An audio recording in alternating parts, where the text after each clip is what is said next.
오늘 함께 볼 하나님 말씀은 마가복음 6장 14절에서 29절까지 말씀입니다. 마가복음 6장 14절에서 29절까지 말씀 교독하겠습니다. 이에 예수의 이름이 드러난지라 헤롯 왕이 듣고 이르되 이는 세례 요한이 죽은 자 가운데서 살아났도다. 그러므로 이런 능력이 그 속에서 일어나느니라 하고, 어떤 이는 그가 엘리야라 하고 또 어떤 이는 그가 선지자니 옛 선지자 중에 하나와 같다 하되, 헤롯은 듣고 이르되 내가 목벤 요한 그가 살아났다 하더라.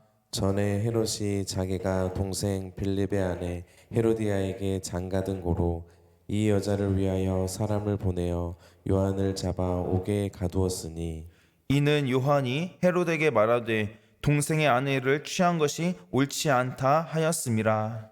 헤로디아가 요한을 원수로 여겨 죽이고자 하였으되 하지 못한 것은, 헤롯이 요한을 의롭고 거룩한 사람으로 알고 두려워하여 보호하며 또 그의 말을 들을 때에 크게 번민을 하면서도 달갑게 들음이러라. 마침 기회가 좋은 날이 왔으니 곧 헤롯이 자기 생일에 대신들과 천부장들과 갈릴리의 귀인들로 더불어 잔치할세. 헤로디아의 딸이 친히 들어와 춤을 추어 헤롯과 그와 함께 앉은 자들을 기쁘게 한지라. 왕이 그 소녀에게 이르되 무엇이든지 내가 원하는 것을 내게 구하라 내가 주리라 하고, 또 맹세하기를 무엇이든지 내가 내게 구하면 내 나라의 절반까지라도 주리라 하거늘. 그가 나가서 그 어머니에게 말하되 내가 무엇을 구하리이까? 그 어머니가 이르되 세례 요한의 머리를 구하라 하니, 그가 곧 왕에게 급히 들어가 구하여 이르되 세례 요한의 머리를 소반에 얹어 곧 내게 주기를 원하옵나이다 하니, 왕이 심히 근심하나 자기가 맹세한 것과 그 앉은 자들로 인하여 그를 거절할 수 없는지라. 왕이 곧 시병 하나를 보내어 요한의 머리를 가져오라 명하니 그 사람이 나가 옥에서 요한을 목베어 그 머리를 소반에 얹어다가 소녀에게 주니 소녀가 이것을 그 어머니에게 주니라. 요한의 제자들이 듣고 와서 시체를 가져다가 장사하니라. 아멘. 오늘도 새벽을 깨워서 이 자리에 나오신 우리 귀한 성도님들께 하나님께서 주시는 은혜와 평강의 복이 충만하게 넘치기를 주님의 이름으로 축복합니다. 오늘 본문을 보면 첫 시작을 이에 예수의 이름이 드러난지라 라고 하면서 시작하고 있습니다. 어제의 말씀과 연관이 있는데요. 예수님께서 제자들에게 이제 권능을 주시게 되죠. 그러니까 이제 그 제자들이 주님이 주신 권능을 가지고 밖으로 나가서 열심히 사역을 하게 됩니다. 제자들이 복음 선포와 치유 사역을 열심히 했습니다. 그러니까 그 제자들을 통해서 예수님의 이름이 드러나게 된 것이죠. 예수님의 이름이 드러나게 되었을 때 제자들이 밖으로 나가서 사역할 때 예수님의 이름을 붙들고 나가서 열심히 사역을 했기 때문에 예수님의 이름이 자연스럽게 드러날 수밖에 없었습니다. 제자들 역시 사역을 할 때에 예수님께서 하셨던 그 사역들을 옆에서 오랜 시간 지켜보고 또 배웠기 때문에 그렇게 따라서 열심히 했을 것입니다. 제자들은 예수님의 이름으로 복음을 가르치고 전파하고 치유하는 그 사역들 역시 같이 감당을 했습니다. 그랬더니 예수님의 이름이 자연스럽게 드러나게 된 것이죠. 이것이 바로 예수님의 제자가 예수님의 이름으로 열심히 사역을 했을 때에 나타나는 결과입니다. 예수님의 이름으로 사역하는 곳에는 내 이름이 드러나면 안 됩니다. 예수님의 이름으로 사역한다면 반드시 예수님의 이름이 드러날 수밖에 없습니다. 왜 그렇습니까? 예수님께서 나를 사용하셔서 나를 통해 능력을 행하시는 것이고 그곳에 주님의 은혜가 임하게 하시는 것이기 때문입니다. 또 예수님의 이름으로 사역하지 않고 내가 스스로 드러난다고 한다면 하나님께서 과연 그 사람에게 능력을 베풀어 주실까요? 절대로 그렇지 않습니다. 하나님은 자신은 낮추고 예수님의 이름을 붙들고 나아가는 자에게 이러한 능력을 베푸시고 그곳에 하나님의 은혜가 임하게 하신다라는 사실입니다. 이렇게 제자들이 예수님의 이름을 붙들고 열심히 사역했더니 예수님의 이름이 자연스럽게 들려지게 됩니다. 소문이 났다는 것이죠. 예수님의 이름이 들려지는 중에 결국 누구의 귀에까지 들어가게 되었다고 오늘 말씀하고 있습니까? 바로 헤롯 왕에게까지 들려졌다라고 말씀하고 있습니다. 우리 14절 말씀 같이 함께 읽겠습니다. 이에 예수의 이름이 드러난지라 헤롯 왕이 듣고 이르되 이는 세례 요한이 죽은 자 가운데서 살아났도다. 그러므로 이런 능력이 그 속에서 일어나느니라 하고. 아멘. 오늘 말씀에 등장하고 있는 이 헤롯은 헤롯 왕의 아들 헤롯 안티파스입니다. 이 헤롯 안티파스는 예수님에 대한 그 소문을 듣고 이렇게 말합니다. 세례 요한이 죽은 자 가운데 살아났다. 그래서 그러한 이 기적을 일으키는 능력이 그 사람 안에서 지금 일어나고 있다라고 말하고 있습니다.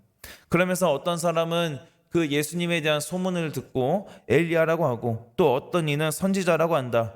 옛 예언자들 가운데서 한 사람과 똑같은 그러한 사람이다, 예언자 중에 한 사람이다라고 말하고 있습니다. 이러한 소문까지 듣게 되니까 이 헤롯은 자신이 목을 베어서 죽인 그 세례 요한이 살아 돌아왔다고 생각을 한 겁니다. 아무도 이 헤롯에게 세례 요한의 영이 예수님 안에 들어가서 권능 있게 역사한 것이다 라고 말하지 않았습니다. 그저 세례 요한을 참수한, 목을 베어 죽인 그 죄책감이 지나치게 되니까 이 헤롯이 망상에 사로잡히게 된 것이죠. 망상에 사로잡히게 되니까 두려울 수밖에 없었던 겁니다. 헤롯이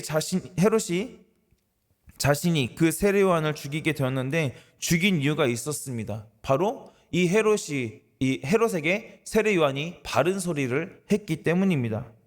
헤롯은 율법이 금하는 결혼을 강행했습니다. 예를 들어서 형제가 죽게 되고 대를 이을 상속자가 없는 경우에 형제의 아내와 결혼해 대를 이어 주어야 했습니다. 그런데 이러한 경우도 동생이 아닌 바로 장자가 그러한 경우에 또 그런 일들이 있어야 했습니다. 그런데 헤롯의 경우는 또 역시 살아있는 형제의 아내와 재혼하는 그러한 경우였습니다. 그렇기 때문에 이 율법을 헤롯은 위반한 것이었죠. 헤롯이 전처와 이혼하고 자신의 동생의 아내였던 헤로디아와 재혼을 했기 때문에 본인은 합법이다, 나는 이혼하고 있기 때문에 합법이다 라고 그렇게 변명을 했을지도 모르겠습니다. 하지만 세례 요한은 이 율법을 근거를 들고 율법 위반이라고 신랄하게 이 헤롯과 헤로디아를 같이 비판을 했던 겁니다. 이 세례 요한의 이러한 말을 듣게 된 헤롯의 아내인 헤로디아는 요한을 죽이고 싶어 했습니다. 왜냐하면 그 누구도 헤롯과 자신에게 말하지 못한 것을 치부를 공개적으로 드러내면서 비판했기 때문입니다. 부끄러운 것을 알기는 알았던 것이죠. 자신의 부끄러움에 대한 그 해결을 회개가 아니라 세례 요한을 죽이는 것으로 해결하려고 했습니다. 그런데 여기에서 헤롯은 세례 요한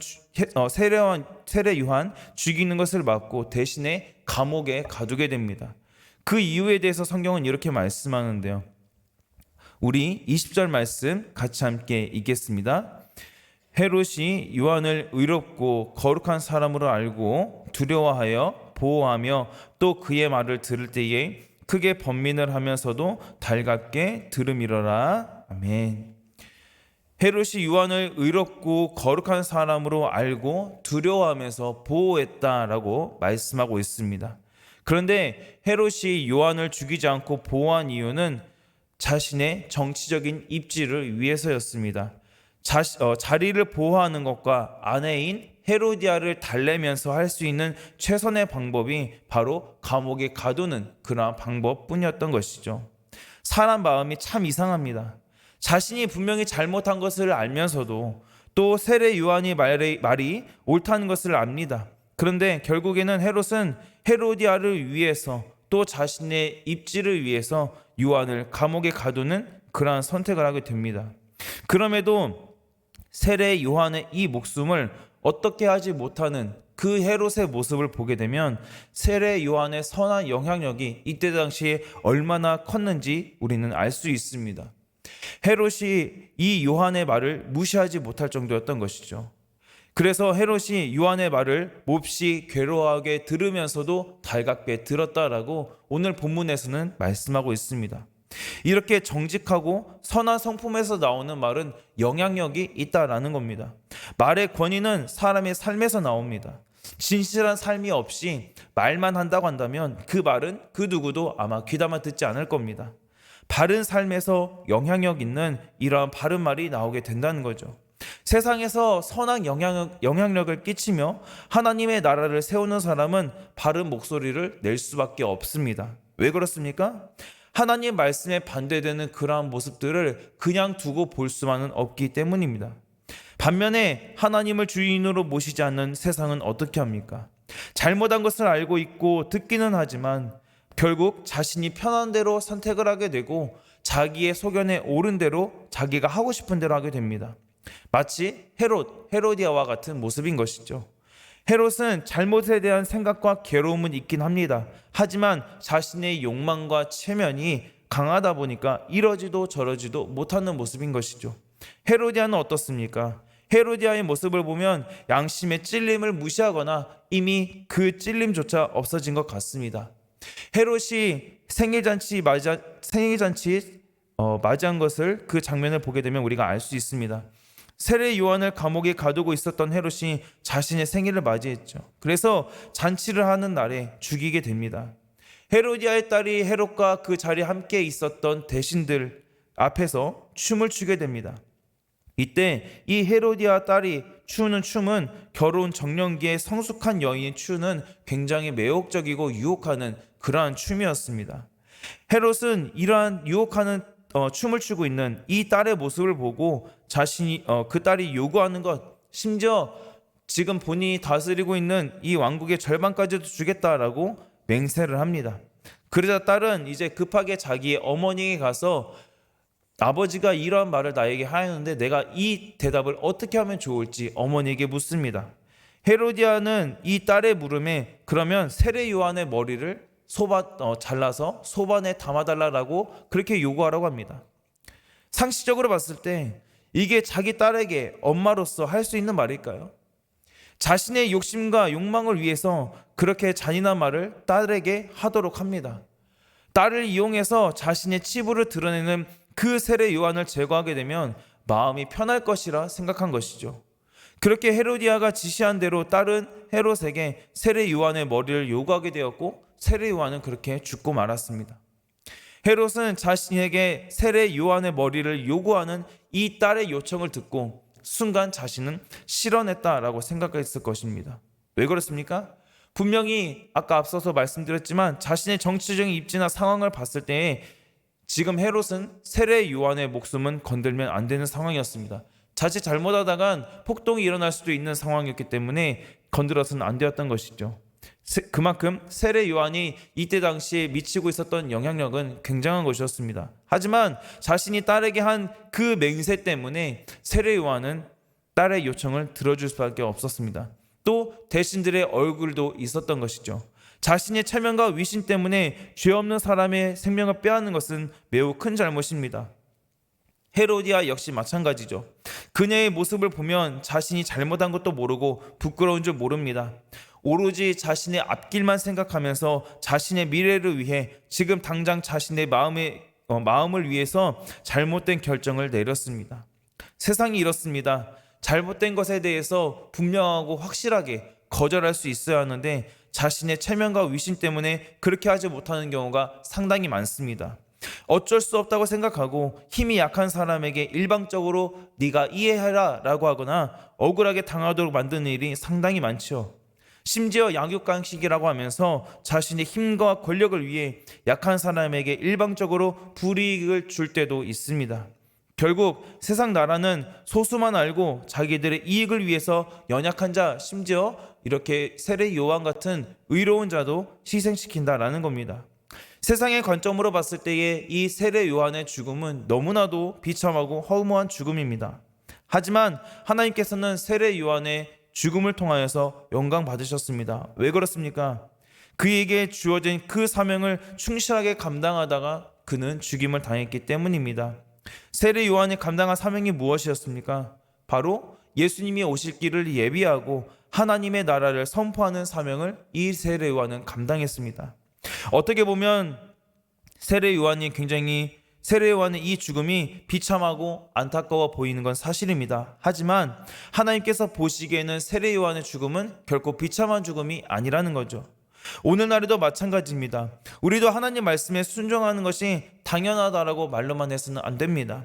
실제로 내가 불이익을 당할 수 있는 상황이 됐을 때에도 지금까지 나를 인도하신 그 하나님의 말씀을 신뢰하며 말씀의 주인이신 그 하나님을 신뢰하면서 순종하고 따라가는 것이 우리 그리스도인의 모습이어야 한다라는 겁니다. 내가 지금 당장 눈앞에 있는 것을 손해보고 어려움을 당한다 할지라도 그 상황에서도 나를 붙들고 계시는 그 하나님이 살아계신다는 것을 우리는 기억해야 합니다. 나의 자존심 또 나의 체면 중요합니다. 또 다른 사람에게 역시 잘 보여야 할 때도 우리에게는 그런 상황이 있습니다. 그러나 하나님 앞에서 예수 그리스도의 그 십자가 앞에서는 무엇도 중요한 것은 없다라는 겁니다. 우리 그리스도인은 나의 자존심과 체면이 무너진다 해도 오직 나를 구원하신 그 하나님 말씀에 순종하고 십자가를 붙들 수 있어야 한다라는 겁니다. 하나님은 말씀에 순종하는 사람을 기뻐하십니다. 그 하나님께서 말씀에 순종했을 때 내가 손해보고 또 불이익 당한 것을 훨씬 더 좋은 것으로 갚아주신다는 사실을 여러분 기억하시길 바랍니다. 세상은 누군가가 손해를 보고 억울함을 느끼는 일들이 많지만 하나님 나라는 그렇지 않습니다. 언제나 풍요롭고 만족이 있습니다. 부족함 없이 넘치도록 받는 그러한 은혜가 있습니다. 우리가 내일의 본문을 보게 되면 오병이어 사건이 등장을 합니다. 오병이어 사건을 보게 되면은 헤롯이 세례 요한을 죽인 사건과 정반대의 모습을 우리가 볼 수 있습니다. 헤롯이 등장하는 장면은 그의 생일 잔치가 등장을 하지만 모두가 함께 행복과 풍성함을 누리는 모습이 아니었습니다. 권력과 물질 등 모든 것이 헤롯과 신하들에게 집중되어 있었으나 다른 사람을 향하는 모습은 아니었습니다. 자신에게 집중하며 스스로를 위해서 그 모든 것을 사용할 뿐이었습니다. 그런데 예수님을 보십시오. 예수님께서 함께 따라오는 그 백성들을 보시면서 느끼신 모습이 있습니다. 우리 34절 말씀 같이 함께 읽도록 하겠습니다. 예수께서 나오사 큰 무리를 보시고 그 목자 없는 양 같음으로 인하여 불쌍히 여기사 이에 여러 가지로 가르치시더라. 아멘. 하나님 나라의 주인이자 왕이신 예수님은 백성들을 보고 목자 없는 양처럼 여기시면서 불쌍히 여기셨다라고 하고 있습니다. 그렇게 예수님께서는 불쌍히 여기시면서 이들에게 여러 가지로 하나님의 말씀을 가르치시죠. 그리고 이들을 불쌍히 여기시기만 하신 것이 아닙니다. 날이 저물면서 이들이 식사를 해야 할 때가 다가왔습니다. 그런데 이들에게 먹을 것이 없었죠. 이때 어린아이가 떡 5개와 물고기 2마리를 가지고 있었습니다. 어린아이가 먹기 위해 준비된 작은 도시락이었죠. 이 도시락은 작은 것이었지만 예수님이 사용하실 때에 귀하게 사용되었고 풍성한 나눔이 있는 잔치가 되었습니다. 예수님께서는 이것을 가지고 많은 사람들을 배부르게 하시고도 12바구니가 가득 차도록 거두게 하셨습니다. 떡을 먹은 남자만 5,000명이었다고 말씀하죠. 그렇다면 실제로 그 자리에서 도시락을 먹은 사람의 숫자는 2만 명 이상이 될 수 있다는 말입니다. 도시락의 주인이었던 이 아이는 평생 잊을 수 없는 진귀하고 신기한 경험을 했을 것입니다. 자신의 도시락으로 수많은 사람들이 다 배부르게 먹을 것이다 라고 그 어린아이가 생각을 했을까요? 그 아이는 생각하지 못했을 것입니다. 그런데 예수님께 자신이 가지고 있는 그 모든 것을 드리고 맡겼을 때에 그 어린아이는, 도시락의 주인이었던 어린아이는 그 귀한 경험을 하게 되었던 것입니다. 이렇게 어린아이가 주님 앞에 모든 것을 드렸을 때에 하나님께서 일하셨던 것처럼 하나님께 나의 모든 것을 드리고 맡기게 될 때에 주님이 일하신다라는 것입니다. 예수님 왕으로서 다스리는 나라가 바로 이러한 나라다라는 겁니다. 기진하고 지쳐서 쓰러지는 자를 불쌍히 여기고 줄인 자에게 양식을 주는 나라입니다. 더 나아가서 육신의 필요를 채워주는 것뿐만이 아니라 영적으로 줄이고 목마른 자에게 영원한 양식을 주는 나라가 바로 하나님의 나라라는 사실입니다. 헤롯 왕궁에서는 풍성한 잔치가 있었지만 소수에게 집중되어 있었습니다. 또 억울하게 중입을 당하는 그러한 일도 있었죠. 하지만 예수님이 다스리시는 하나님 나라는 다릅니다. 어떻습니까? 비록 광야에서 벌어진 잔치이지만 그 자리에 있는 모두가 만족하고 기뻐하는 생명의 잔치가 됐습니다. 사람이 주는 양식과 하나님이 주는 양식은 확실하게 다르다라는 것이죠. 사람이 주는 양식에는 분명히 한계가 있습니다. 제한되어 있고 모두가 평등하게 누릴 수 없는 것이 사실입니다. 또 영원한 갈증과 배고픔 역시 해결해 주지 못하는 것이 세상에서의 양식입니다. 하지만 하나님이 주시는 양식은 어떻습니까? 하나님의 베푸시는 양식은 누구나 값없이 와서 먹을 수 있고 배부름과 풍성함을 느낄 수 있습니다. 하나님 나라와 세상 나라의 차이는 바로 여기에 있다라는 겁니다. 우리는 이미 예수 그리스도를 믿음으로써 영적인 만나를 통하여 매일 생명의 양식을 공급받고 있는 줄로 믿습니다. 예수님을 주인으로 모시고 하나님 나라의 백성으로 살아가는 자에게는 하나님께서 부족함 없이 늘 채워주신다라는 사실입니다. 우리가 예수 그리스도를 믿음으로 누리는 하나님 나라는 바로 이러한 나라라는 사실을 여러분 기억하시길 바랍니다. 그 누구도 초라해지지 않고 교만해지지 않으며 기쁨과 감사를 누리는 것입니다. 이러한 하나님 나라의 풍성한 은혜를 날마다 누릴 수 있는 그러한 저와 여러분이 되기를 주님의 이름으로 간절히 소망합니다. 말씀 맺겠습니다. 세상은 나의 체면과 명예를 중요하게 여깁니다. 그래서 자기 자신을 위해서라면 다른 사람에게 불이익을 주고 억울하게 만들 수도 있다라고 생각합니다. 또 그 세상에서 열리게 되는 그 잔치는 누구나 참여할 수 없게 만듭니다. 하지만 하나님의 나라는 정반대입니다. 누구나 와서 값없이 먹고 마실 수 있고 예수님을 믿음으로써 생명의 잔치에 참여할 수 있습니다. 예수님을 나의 왕으로 모시고 하나님 나라의 백성으로 살아가는 저와 여러분이 되기를 바랍니다. 그래서 주님을 왕으로 모시고 하나님 나라의 백성으로 살아가면서 주님이 늘 끊임없이 베푸시는 그 생명의 잔치에 참여하여서 풍성한 생명의 은혜를 누릴 수 있는 그러한 저와 여러분이 되기를 주님의 이름으로 간절히 소망합니다. 기도하겠습니다. 사랑과 은혜가 풍성하신 주님 감사합니다. 우리가 살아가는 세상은 자신의 체면과 위신을 중요하게 여기고 그것을 위해서라면 다른 사람에게 불이익을 주고 억울하게 만들어도 되는 것처럼 말합니다. 그러한 세상에서 우리가 살아가고 있습니다. 하지만 하나님 나라에 속한 백성으로서 세상의 방식대로 살지 않게 하시고 하나님 나라 백성다운 모습으로 우리가 살아가기를 원합니다.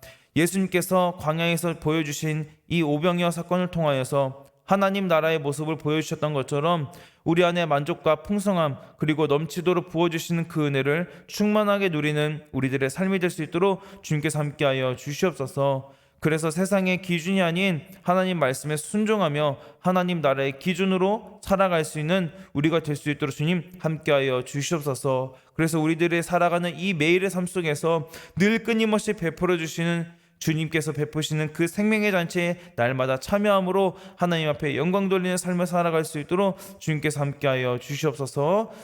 감사드리며 예수님의 이름으로 기도합니다. 아멘. 우리 함께 합심해서 잠시 기도하겠습니다. 말씀 붙들고 기도하겠습니다. 하나님 나라의 백성으로서 주님께 속한 백성답게 살아가는 우리가 되게 하시고 오병이어의 기적처럼 풍성한 은혜를 누리는 우리의 삶이 되도록 주님 함께하여 주시옵소서. 지금 초등부 겨울 성경학교가 진행 중에 있습니다. 내일까지 진행되는 우리 초등부 겨울 성경학교가 기쁨과 은혜가 넘치는 그러한 귀한 잔치가 되게 하시고 귀한 자녀들이 주님을 만나는 시간 되게 해달라고 기도해 주시기 바랍니다. 또 섬기고 계시는 우리 귀한 목사님 김상재 목사님과 또 애쓰시는 선생님들을 위해서도 함께 기도해 주시기 바랍니다. 그리고 환우들 또 우리 자녀들을 위해서 또 각자 개인 기도 제목 가지고 주님 한번 찾고 기도하도록 하겠습니다.